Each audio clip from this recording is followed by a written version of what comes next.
சிலைகிட்ட வந்தாச்சு. அண்ணா சிலை. இது இந்த ஃப்ளைஓவர் இறங்கிட்டாலே நம்மளுக்கு இது வந்தாச்சு.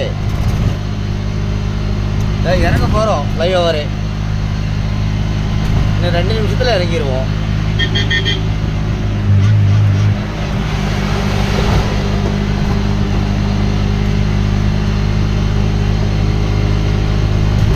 ஏன்னா இப்போ நம்மளுக்கு அந்த ஃப்ளைஓவர்லேருந்து ஏர்போர்ட்லேருந்து நம்ம வீட்டுக்கு இந்த நேரம் வரும்போது வந்து கரெக்டாக 25 நிமிஷம் போதும். இப்போ நீங்கள் ஏறின டைம்லேருந்து கணக்கு போட்டு பாருங்கள். சாயங்காலம் போகும்போது கொஞ்சம் டைம் எடுக்கும். ஆனால் நம்ம இந்த ஃப்ளைஓவர் ஏறிட்டோம்னா நம்மளுக்கு டைம் கொஞ்சம் சேவ் ஆகும்.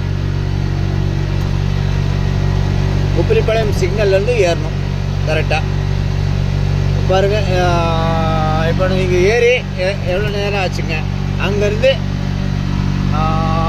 கரெக்டாக பார்த்தீங்கன்னா 4 நிமிஷம் 5 நிமிஷம் ஆச்சு.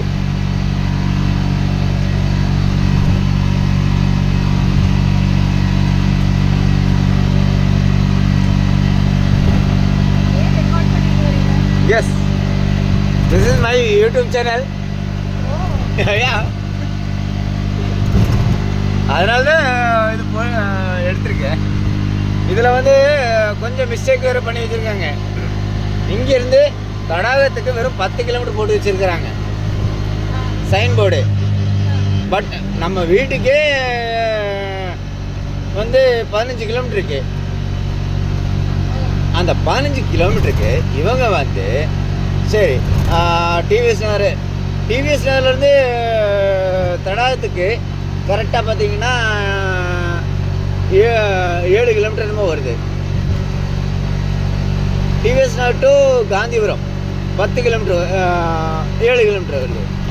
இவங்க எப்படி இங்கேருந்து 10 கிலோமீட்டர் போட்டிருக்காங்கிறது எனக்கு புரியாமல் இருக்குது. புரிஞ்சுங்களா?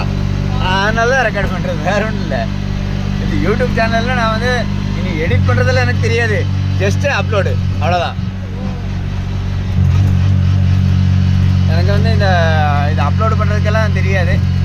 ஆனால் நேற்று ஒரு வீடியோ போட்டேன், அதை அப்லோடு பண்ணால் அது ஏன்னா 60 செகண்டுக்கு மேலே போட்டுதுன்னா அது ஒன்றுமோன்னு சொல்லிட்டு இருந்தாங்க. பாருங்க, உப்பிலிப்பாளையம் சிக்னல் வந்தாச்சா?